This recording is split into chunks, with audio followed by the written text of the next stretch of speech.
Kaakati omuwala ono asse mujja we ye mukyala mukulu, ono ye mukyala muto. Amusse amusindikidde musota gwe gumulumye, ate bw'amaze okukola ekikolwa ekyo ne yeewaana.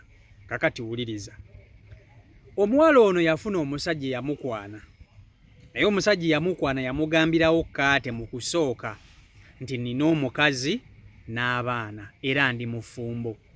Kukano akawala akatonze ate wali buzibu, nze nkwagala. Oba olina omukazi oba tolina, oli baze, nja kuguma mbeera ennamba 2.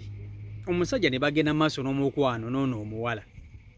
Baba beeyagala ng'omukwano gwabwe gwa mu nkukutu gweno mabbali, nga mukyala mukulu talina kyamanyi. Mukyala mukulu yabadde ayitaayita kyava agwa ku ssimu ya bbaawe. Agamba naye bba wange ennaku zino mulaba akukuta sikyamutegeera, tabange yafunayo omukazi omulala. Agenda okuyita mu ssimu y'omwami, nga ddala kituufu omwami alinayo omukazi omulala eyo ebbali. Namba 2, omukyala namba 1 mukyala mukulu kyavaako polola essimu ya mukyala muto mu ssimu ya bbaawe, n'amukubira ku ssimu ye. Mukyala mukulu n'alyoka avuma mukyala muto ebigambo byonna ebisooka n'ebisembayo. N'amugamba gana amaka gange, wano wange, ono omusajja wange, tolina makulu, tolina na mwana musajja wange, olwolo. N'avuma mukyala muto ebigambo ebisooka n'ebisembayo. Mukyala muto yamugambye nti nze gw'ovuma omanyi bulungi, kano ka namba 1 ko nga kasirika, kati ekyokukavuma kyakayisizza bubi nnyo nga bw'okiwulira. Ne kagamba ono ate mujja wange tamanyiira yeererula bwereruzi. Ngenda mulagako nti nze ekyanzija mu ssomero ntandika obufumbo kugina emyaka siri mwangu. Munnange kano akawala ka namba 2 nga kalyoka kagendako ko mu kyalo. Bwe kagenda mu kyalo ndowooza kagenda ku musawo omuganda. Bwe yakomawo ewaka ng'akomawo n'ebintu mu kaveera, ng'alyoka asindika omusoto gwakula ne guwola ng'agusindikira namba 1. Namba 1 aba ali awo ng'omusota gumuluma. Omusota bwe gumuluma munnange ng'afa, kubanga eddagala lijjanjaba omusota guno lyabula. Amawulire gatuuka ku ono namba 2 nti namba 1 omusota gwamulumye n'afa. Ono ate namba 2 yasanyuka busanyusi n'agamba yafudde, nabo bafa. Kaze mu kujaganya bujaganya. Namba 2 ng'ajaganya ekyokutta mujja we, ng'ajaganyiza nno ddala, ebyaddala ng'ajaganya, ng'agamba alyose n'afa ererererere. Naye kati kambuuze, otya munno ng'okimanyi nti ye namba 1 wamusanga mu maka? Era bba wammwe anaasigala atya nga wakwagala ng'akimanyi bulungi nnyo nti ggwe kanaaluzaala wa buli kimu. Kankutuuseko omuwala ono omwewulireko nga lutuviira ku ntono. Mwewulirireko nga lututtotolera gye byatandikira ne gye biggweredde. Vidiyo yiyo gimpereka like. Eno yo sitoori naliwo n'amaaso gange. Banne mu nsi muli ebintu. Nalina mikwano gyange awe bweyogerere. Kati kwegyo mikwano gyange naye nga omu ye mukwano gwange nnyo ng'omulala muganda we. Kati muganda we ng'agenda afuna omusajja ng'amukwala. Kumba omusajja mufumbo. Naye ng'akimanyi nti omusajja mufumbo. N'omusajja ng'amugamba munange ndi mufumbo, ng'agamba tewali buzibu. Naye nga kawala kalungi. Kano kaganda ka mukwano gwange. Ayya! Ng'okalabako bw'otino g'abannange. Ng'akawala kabeera na musajja. Ng'akawala katandika okuteekamu ebbuba okusinga nnyini musajja. Ng'akawala nga kabeera kanyiiga, kajja kanyize waka, ayinza atya okwogera ne mukazi we ng'ali nange, ayinza atya okuba kati essaawa zino nga tali nange, nga tunze embiita byakusaaga. Kaakati lumu ng'omuwala oli ali mu bufumbo yayinamu n'omwana omu awe bweyogerere. Naye nga bbaawe alinamu kasente, ng'omuwala agwa mu ssimu ya bbaawe ng'asangamu mesaji z'ono omuwala ng'amukubira, ng'amuvuma, ng'avuma kana akawala kaganda ka mukwano gwange. Ng'akawala kanyiiga, kati nga mukwano gwange ngamba muganda wange ng'amwevumidde amumanyi. Nze simanyi.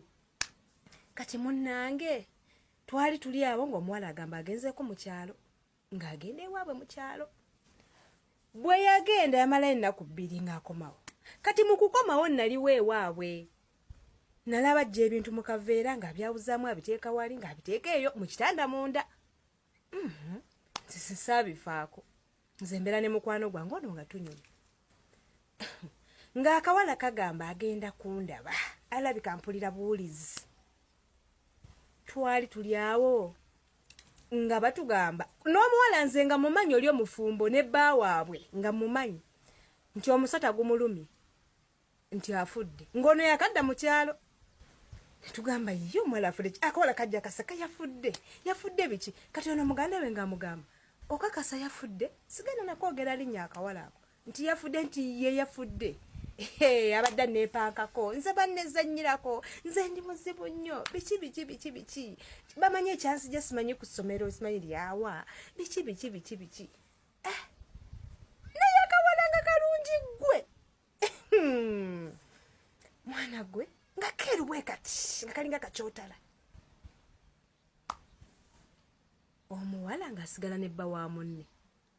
Baawe munnange yakungubagana akola biki, yoona kawala ne kamubudaabuda ne kamugamba ng'olabye munnange ennaku biki, naye ng'essanyu bwe kadde ewaka essanyu ligenda kkatta, naye mukama mwenkanya. Nabo baabeerawo tebaamala bbanga ddene nnyo nga baawukana, nga bayomba bubi nnyo olutalo nga lubeerawo nga baawukana. Naye nze nali simanyi nti mu nsi wali ebintu bwe bityo, era nasala amagezi okulaba ng'egyo emikwano njita. Kaakati kati nze ku nsi ya Katonda neewuunya abakazi.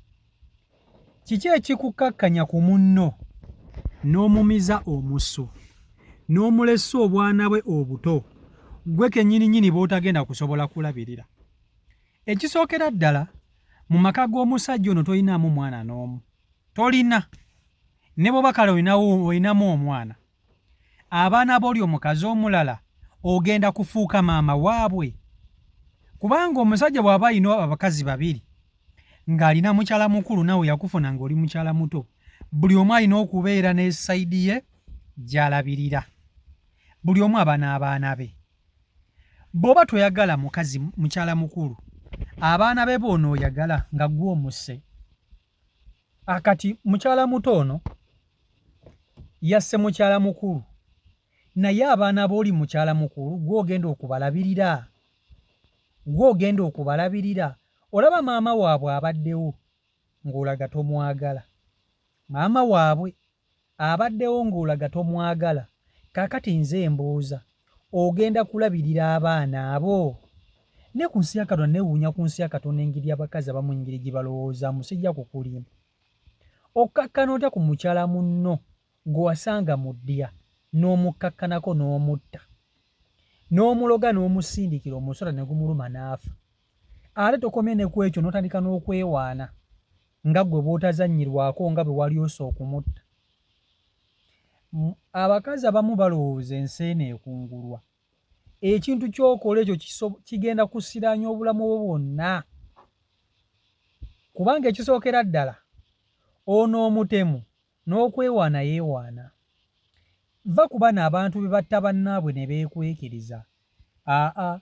Ono teyeekwese. N'okwewaana yeewaana. Mbwera nze tebanzannyirako, mbwera nze ndi muzibu nnyo nga bw'okiwulira. Era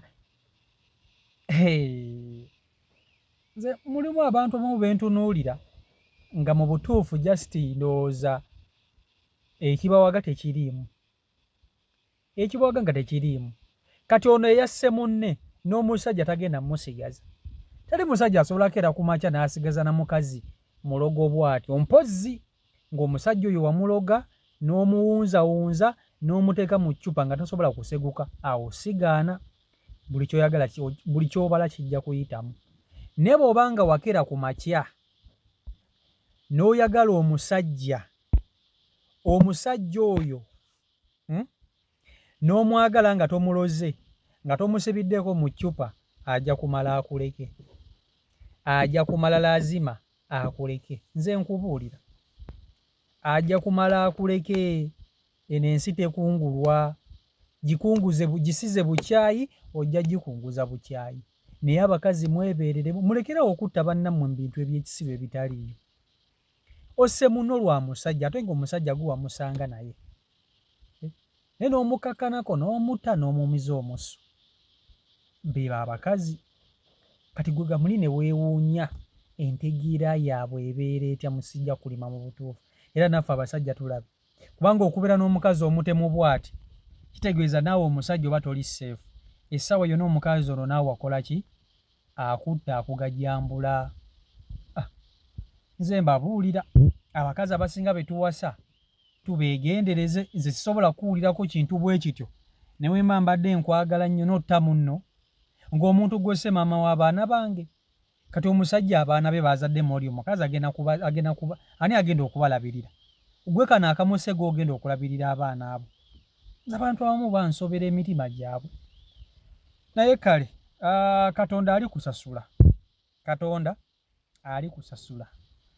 kale si Michael Uganda YouTube channel kwoli mwebale nnyo okuba nti ate mugoberera akantu nkakwatira mu mmotoka ennaku zino olw'ensonga nti nina okubaweereza oba ndiwa nkakwatira mu mmotoka natambuddemuko nazzeeko Keno Hoima nina olugendo ene Hoima nina private transport ene Hoima waliwo omugagga bosi wange yagambye CEO jangu ontwale Hoima so betulimu oba okitegeera ekintu ekyo so si Michael Uganda YouTube channel kwoli mwebale nnyo okuba nti ate mugoberera abeekumina ku mukutu mbaagala nnyo Mukama Katonda bankumira bankola obungi obutagambika mbeere bulungi mweraba